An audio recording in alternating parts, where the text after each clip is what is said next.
And is there any positive change in the relationship between UNRWA and the Israeli Authority? Thank you. Short answer on the salary, yes, they're still paid.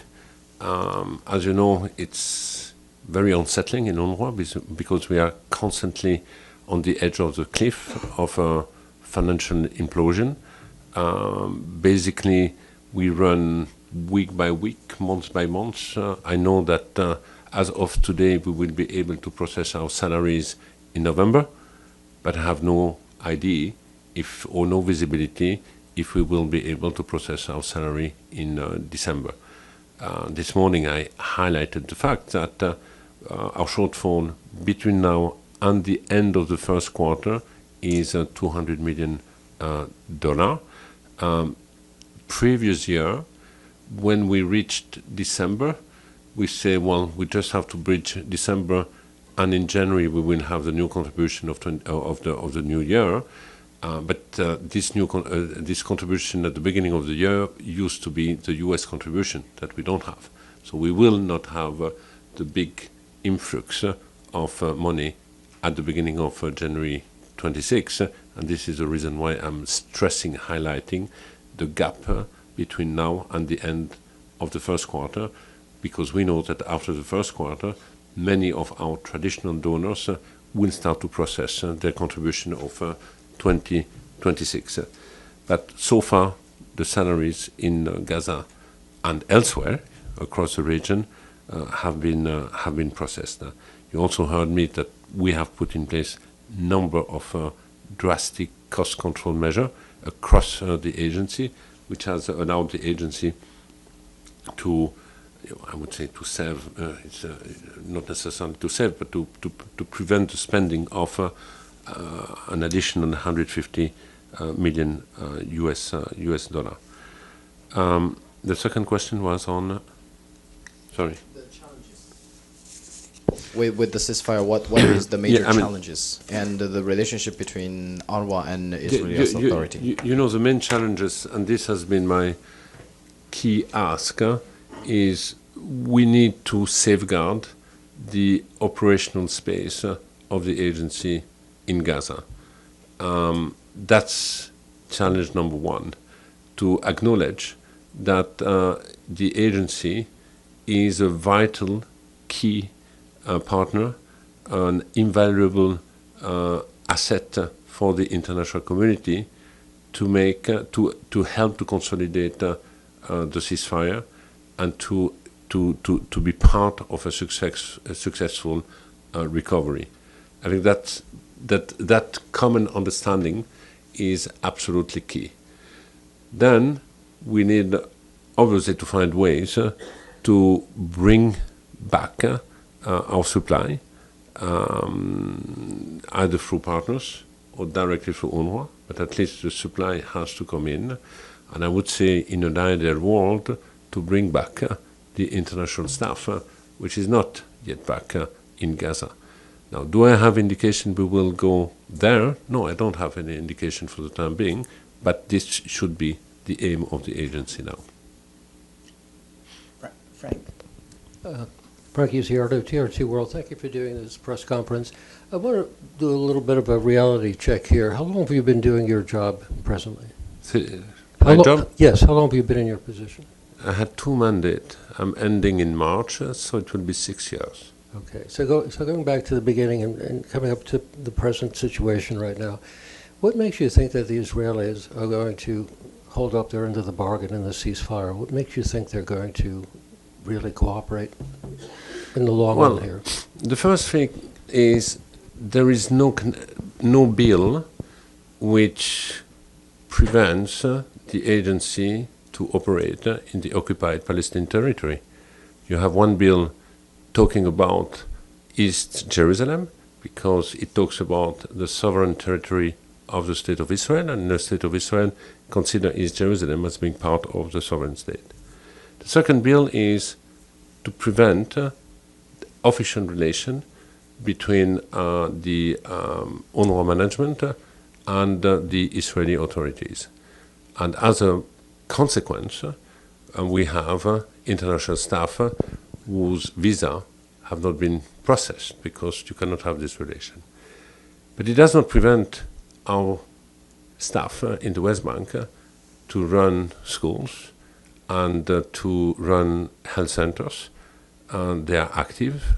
We are on a daily contact with the COGAT when it comes to the West Bank. And then when it comes to Gaza, our 12,000 staff anyway are part of the community.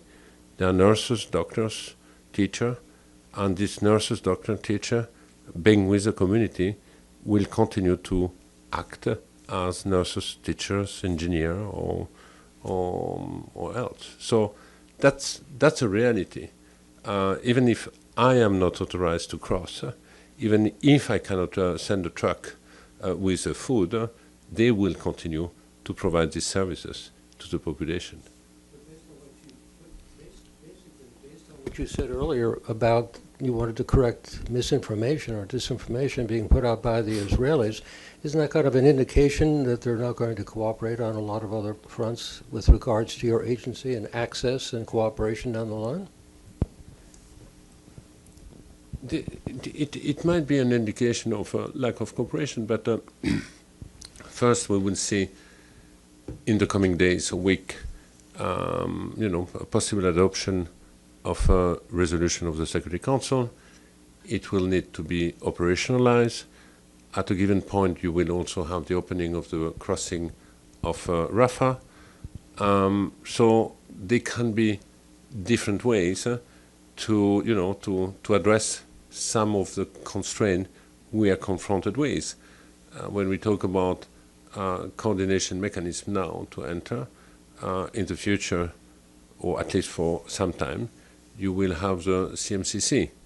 So we have to look at all these pieces being put in place, but ultimately the message here is we need to keep this space to make sure that those who have the expertise, the manpower, and the community trust be able to provide the services that anyone wants to see to be delivered to the population. And my point before was to say there is a build-up perception that we are not active at all, and the reality is far from being the case. Thank you. Islam. Thank you, Mr. Lazzarini. Islam Doğru from Anadolu Agency. At the fourth committee, you warned today UNRWA may not sustain operations beyond early 2026. If new funding doesn't materialize, what critical services or regions may be the first to face shutdowns? We have the mandate by the General Assembly to provide critical services to any Palestinian refugee across the region, being in Gaza, West Bank, Jordan, Syria, and Lebanon. So it's not up to the agency to say we will shut down Lebanon or Syria or Jordan or West Bank or Gaza. If we are in a situation where we have no resource anymore, we might have to go back to the GA and ask, what do you want us to prioritize ultimately? As an agency, we have done everything possible to put in place efficiency measure, cost control, which has become austerity, which is even now impacting sometimes the quality of the services. I don't think we can go much further. Now, I still believe that what the agency is asking for and the shortfall we are confronted with is addressable. If I listen all the statement of the member states, so now we are also on the eve of a mandate renewal, my call is don't just rubber stamp the renewal of the mandate, but make sure that it is accompanied by genuine support, commitment, and resource to make sure that the agency be in a position to fulfill the mandate. So we have been in this unsettling situation now for some time. against all the odds, we have succeeded to navigate, but I think it's time now to become a predictable partner for the foreseeable future, and especially now in this journey, which I hope will lead to a consolidated ceasefire, to recovery, to stabilization, and to the next phase. Bissam?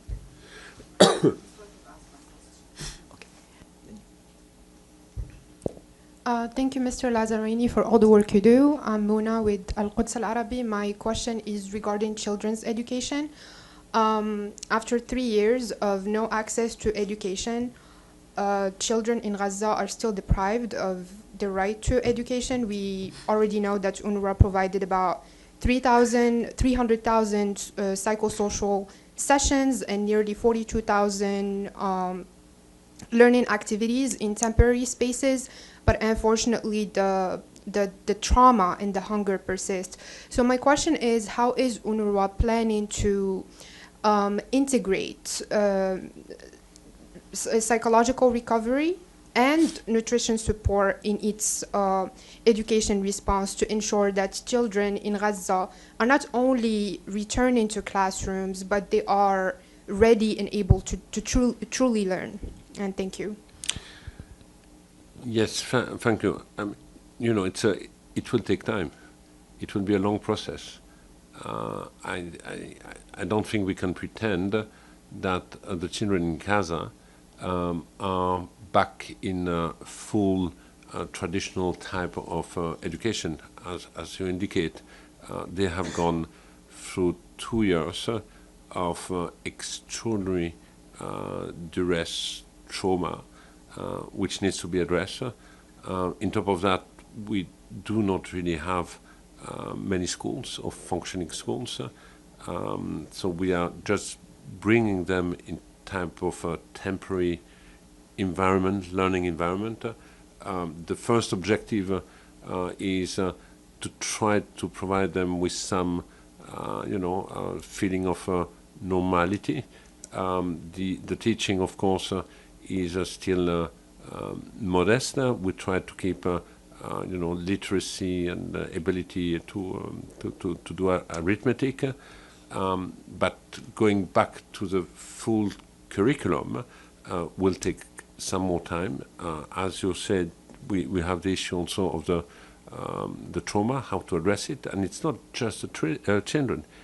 The entire population is traumatized. The teachers are traumatized, and we have also to look at how we can support the teacher to better support the children. But we will have a gradual approach. I think what's important is to show that we prioritize education. I said many times, education is the only thing which has never been taken away from the Palestinian. A lot has been taken away from the Palestinian, but not education. Education has remained the pride of the Palestinian, and we have to make sure that we restore this as a matter of priority. Islam again. Thank you again. You also mentioned at the committee that ICJ ruling on Israel obligation to lift restrictions on UNRWA's work. Given Israel's continued measure against the agency, what mechanism or pressure can actually ensure that compliance? Well, you know that this is advisory opinion. It's non-binding since it's an opinion, but it will become a legal reference. I hope that it will be a legal reference for a number of member states who would expect after that compliance. I don't expect that the state of Israel all of a sudden say we will abide to the ruling of the ICJ advisory opinion, but it will become the norm of many countries, friends of Israel, who will also use this as an argument to make sure that an agency like UNRWA be considered, and not only be considered, is part of the UN and the international community response to the Palestinian in the occupied territories. There have been few rulings from the ICJ. A year ago, the ruling saying that occupation is illegal and should end, and now we have this new ruling calling, in fact, for the full access of the UN, mainly UNRWA, to the population. I don't see any questions online. If there are no questions online, then I believe we're done with questions, and I would like Perfect. once more to thank our guest, Philippe Lazzarini, the Commissioner General of UNRWA. Thanks again very much. Okay. Thanks. Have a good afternoon, everyone.